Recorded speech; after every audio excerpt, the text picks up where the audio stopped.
사랑하는 은혜와 진리 장로교회 교우 여러분, 어젯밤도 평안하셨습니까? 오늘도 여러분의 삶을 통해 하나님의 이름이 높임을 받으시는 하루가 되시기를 주님의 이름으로 축원합니다. 오늘 새벽에 만난 본문은 창세기 9장 1절로 17절입니다. 창세기 9장 1절로 17절을 제가 읽어드리겠습니다. 하나님이 노아와 그 아들들에게 복을 주시며 그들에게 이르시되 생육하고 번성하여 땅에 충만하라. 땅의 모든 짐승과 공중의 모든 새와 땅에 기는 모든 것과 바다의 모든 물고기가 너희를 두려워하며 너희를 무서워하리니 이것들은 너희의 손에 붙였음이니라. 모든 산 동물은 너희의 먹을 것이 될지라. 채소같이 내가 이것을 다 너희에게 주노라. 그러나 고기를 그 생명되는 핏째 먹지 말 것이니라. 내가 반드시 너희의 피, 곧 너희의 생명의 피를 찾으리니 짐승이면 그 짐승에게서, 사람이나 사람의 형제면 그에게서 그의 생명을 찾으리라. 다른 사람의 피를 흘리면 그 사람의 피도 흘릴 것이니 이는 하나님이 자기 형상대로 사람을 지으셨음이니라. 너희는 생육하고 번성하며 땅에 가득하여 그 중에서 번성하라 하셨더라. 하나님이 노아와 그와 함께한 아들들에게 말씀하여 이르시되 내가 내 언약을 너희와 너희 후손과 너희와 함께한 모든 생물 곧 너희와 함께한 새와 가축과 땅의 모든 생물에게 세우리니 방주에서 나온 모든 것 곧 땅의 모든 짐승에게니라. 내가 너희와 언약을 세우리니 다시는 모든 생물을 홍수로 멸하지 아니할 것이라. 땅을 멸할 홍수가 다시 있지 아니하리라. 하나님이 이르시되 내가 나와 너희와 및 너희와 함께하는 모든 생물 사이에 대대로 영원히 세우는 언약의 증거는 이것이니라. 내가 내 무지개를 구름 속에 두었나니 이것이 나와 세상 사이의 언약의 증거니라. 내가 구름으로 땅을 덮을 때에 무지개가 구름 속에 나타나면 내가 나와 너희와 및 육체를 가진 모든 생물 사이에 내 언약을 기억하리니 다시는 물이 모든 육체를 멸하는 홍수가 되지 아니할지라. 무지개가 구름 사이에 있으리니 내가 보고 나 하나님과 모든 육체를 가진 땅의 모든 생물 사이의 영원한 언약을 기억하리라. 하나님이 노아에게 또 이르시되 내가 나와 땅에 있는 모든 생물 사이에 세운 언약의 증거가 이것이라 하셨더라. 지난주에 우리는 홍수로 죄가 만연한 이 세상을 심판하신 하나님과 그 속에서 하나님의 말씀에 전적으로 순종했던 노아의 모습을 살펴보았습니다. 하나님께서 스스로 이 세상을 완전히 진멸하기로 작정하셨던 그 순간에도 노아와 그 가족이 죽음을 면할 수 있었던 것은 전적으로 노아가 하나님의 말씀에 순종했기 때문이었습니다. 그리고 이것은 예수 그리스도의 전적인 순종으로 온 인류가 사망의 저주에서 벗어나게 된 것을 미리 보여주는 사건이라고 말씀드렸습니다. 그래서 구원받은 하나님의 백성은 반드시 하나님의 말씀대로 살아가는 순종의 모습을 주님께 보여드려야 합니다. 지난주에도 말씀드렸습니다만 그것은 우리가 구원을 받기 위한 순종이 아니라 이미 구원을 받은 자이기 때문에 당연히 보여드려야 할 순종의 태도인 것입니다. 이제 오늘 본문인 9장부터 11장에는 노아 홍수 사건 이후에 이 인류가 어떤 과정을 거치게 되는지에 대한 내용이 기록되어 있습니다. 결론부터 먼저 말씀을 드리면 하나님은 노아와 새로운 언약을 맺으시고 그 언약에 기초하여 노아의 세 아들들을 통해 온 인류를 일으키십니다. 그 중에 오늘 본문인 9장 1절로 17절에는 하나님께서 노아와 새로운 언약을 맺으시는 과정이 기록되어 있습니다. 신학자들은 이 장면을 노아 언약이라고 부르기도 합니다. 성경에는 하나님이 인간과 언약을 맺으시는 장면이 중간중간 등장합니다. 가장 먼저 하나님은 아담과 언약을 맺으셨고 그 다음으로 등장하는 것이 바로 노아와의 언약입니다. 그리고 그 뒤에 아브라함, 이삭, 야곱과 언약을 맺으시고 모세 그리고 다윗 언약으로 이어집니다. 중요한 것은 이러한 언약들이 우리에게 보여주는 하나님의 모습입니다. 방금 말씀드린 언약들, 그러니까 하나님이 성경의 중요한 인물들과 언약을 맺으시는 장면들은 모두 다 인간을 향한 하나님의 사랑과 은혜를 보여줍니다.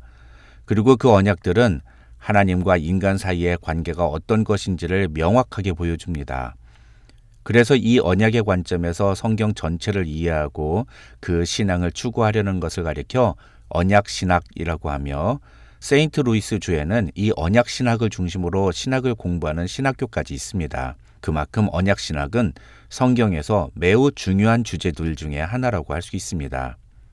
오늘 본문에 기록된 이 노아 언약도 사실은 우리가 간단하게 묵상만 하고 넘어가기에는 너무나 중요한 내용들이 담겨 있는 본문이라고 할 수 있습니다. 무엇보다도 노아 언약은 하나님께서 처음 창조하셨던 그 세계를 완전히 진멸하신 후에 맺으신 새로운 창조의 언약이라고 할 수 있습니다. 이 새 창조의 언약인 노아 언약은 크게 두 부분으로 나눌 수 있는데, 하나는 노아 가족에게 번성의 축복을 선언하시는 하나님의 명령인 1절부터 7절까지이고, 다른 하나는 다시는 이런 홍수로 이 세상을 심판하지 않으시겠다는 하나님의 뜻을 무지개라는 징표를 통해 보여주시는 8절부터 17절까지입니다. 그러면 먼저 노아 가족에게 번성의 축복을 선언하시는 1절부터 7절의 내용을 살펴보겠습니다. 우리가 잘 아는 것처럼 이 9장 1절은 하나님이 여섯째 날 남자와 여자를 창조하시고 그들에게 복을 주시며 하신 창세기 1장 28절의 말씀과 거의 일치합니다. 홍수로 이 세상에 존재하던 모든 생명체가 다 죽었습니다. 거기에는 아마 식물들도 포함이 되었을 것입니다. 8장 11절에서 우리는 감람나무의 새 잎사귀를 발견한 비둘기의 이야기를 확인했습니다만, 홍수 이전과 같이 푸르른 자연은 아직 조성되지 않았을 것입니다. 쉽게 말하면 모든 것이 황폐화되고 무너진 상태였다고 말할 수 있다는 것입니다. 그런데 그런 상황에서 하나님은 노아와 그 아들들에게 복을 주시면서 이렇게 말씀하십니다. 생육하고 번성하여 땅에 충만하라. 첫 언약인 아담과의 언약은 하나님이 이 세상을 창조하신 후에 맺으신 언약으로 미래에 대한 기대를 갖게 하는 그런 언약입니다. 그러나 인간은 그런 하나님과의 언약을 스스로 파괴해버렸고, 그 결과 하나님은 그 창조 세계를 모두 멸절시키셨습니다. 노아 언약은 바로 그런 상태에서 하나님이 노아와 맺으신 언약이었습니다. 모든 것이 무너진 상황 속에서 하나님이 첫 창조 때 인간에게 하셨던 말씀을 다시 그대로 노아에게 하신다는 것은 노아를 새로운 아담으로 여기시겠다는 의미라고 볼 수도 있습니다. 그런데 이 노아 언약이 아담 언약과 다른 점 가운데 하나는, 아담에게는 동산 중앙에 있는 나무의 열매를 제외한 모든 과일을 먹게 하셨던 것에 반해 노아에게는 모든 산 동물이 너희의 먹을 것이 될 것이라고 말씀하셨다는 것입니다. 다시 말해서 이때부터 인간은 채식과 함께 육식도 가능하게 된 것입니다. 그렇다면 하나님은 왜 갑자기 노아를 비롯한 인간에게 육식을 허락하신 것일까요? 학자들은 그 해답이 의외로 간단하다고 이야기합니다. 홍수로 인해서 지구상의 모든 채소들이 다 사라졌기 때문이라는 것입니다. 물론 감람나무에 새 잎사귀가 나오기는 했지만 인간이 먹을 수 있을 만큼 열매가 자라고 채소가 나오기까지는 아직 좀 더 시간이 필요했을 것입니다. 그때까지 인간의 식량을 위해서 하나님은 육식을 허락하셨다고 학자들은 설명합니다. 그러나 4절을 보면 하나님은 고기를 그 생명되는 핏째 먹지 말라고 말씀하십니다. 후에 모세 율법에서는 이것을 율법의 조문에 기록함으로써 지금도 유대인과 무슬림들은 피를 먹는 것을 금하고 있기도 합니다. 중요한 것은 하나님이 왜 이런 명령을 하셨는가 하는 것입니다. 학자들은 이 명령은 인간의 생명의 존엄성을 강조하기 위한 것이라고 해석하는데, 거의 대부분의 학자들이 이에 동의합니다. 실제로 5절과 6절을 보면 하나님은 너희의 생명의 피를 찾을 것이라고 말씀하시면서 다른 사람의 피를 흘리면 그 사람의 피도 흘릴 것이라고 선언하시는데, 학자들은 이 구절이 훗날 율법에 기록된 사형제도의 근거라고 주장하기도 합니다. 그러나 그런 의미도 분명히 있지만 당시의 상황에서 볼 때 위생과 보건의 문제 때문에 그런 명령을 내리셨다고 보는 견해도 있습니다. 홍수로 인해 모든 것이 죽었습니다. 하나님은 그런 상황에서 인간이 짐승을 핏째 먹음으로써 혹시나 모를 전염병으로 위기에 봉착하지 않도록 하기 위해서 그런 명령을 내리셨다고 해석하는 것입니다. 어쨌든 이 1절로 7절을 통해 우리는 모든 것이 황폐화된 상황에서 다시 인간에게 복을 주시며 번성을 명령하시는 하나님의 모습을 보게 됩니다. 그리고 이것은 죄로 인해 황폐화된 우리의 인생에 다시 새 생명을 주시며 새로운 축복을 허락하신 하나님의 모습을 보여줍니다. 노아 언약을 통해 우리는 바로 그 하나님을 만나야 하는 것입니다. 그 다음 8절로 17절에서 하나님은 다시는 이 세상을 물로 멸하지 않으시겠다는 약속의 증표로 무지개를 보여주십니다. 그런데 이 무지개 언약의 핵심은 이 언약이 누구를 위한 언약인가 하는 것입니다. 15절과 16절을 보시면 내가 내 언약을 기억하리니, 그리고 내가 이 무지개를 보고 나 하나님과 모든 육체를 가진 땅의 모든 생물 사이에 영원한 언약을 기억하리라고 말씀하십니다. 무슨 말입니까?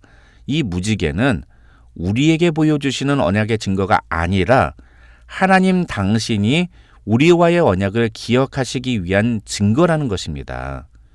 그런 점에서 노아 언약의 가장 독특한 특징 중 하나는 그 언약의 체결 당사자인 인간에게 하나님이 요구하시는 그 어떤 조건도 들어있지가 않다는 것입니다. 어떤 사람은 고기를 핏째 먹지 말라는 것도 조건이라고 말하긴 하지만 대부분의 학자들은 그것을 언약의 조건으로 여기지 않습니다. 오히려 이 노아 언약을 통해서 하나님은 하나님의 명령에 절대적으로 순종한 노아에게 복을 주시며 그의 생명을 약속하시는 모습을 볼 수 있습니다.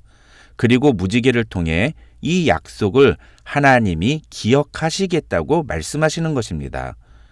노아 언약에 나오는 이 무지개는 장차 재림의 심판대 앞에서 우리와 하나님 사이의 구원의 증거가 되시는 예수 그리스도를 상징합니다. 무지개를 볼 때마다 다시는 물로 인간을 심판하지 않으시겠다는 자신의 약속을 기억하시겠다던 하나님은 백보자 심판대 앞에선 우리를 위해 십자가에 달려 죽으신 예수 그리스도를 보시면서 우리를 심판의 자리에서 생명의 자리로 옮기실 것입니다. 노아 언약은 그런 하나님의 은혜를 우리에게 보여주는 사건인 것입니다. 저와 여러분도 그 은혜 언약 아래 있는 사람들이라는 사실을 항상 기억하시고 오늘도 하나님의 말씀에 전적으로 순종하며 살아가는 하루가 되시기를 주님의 이름으로 축원합니다.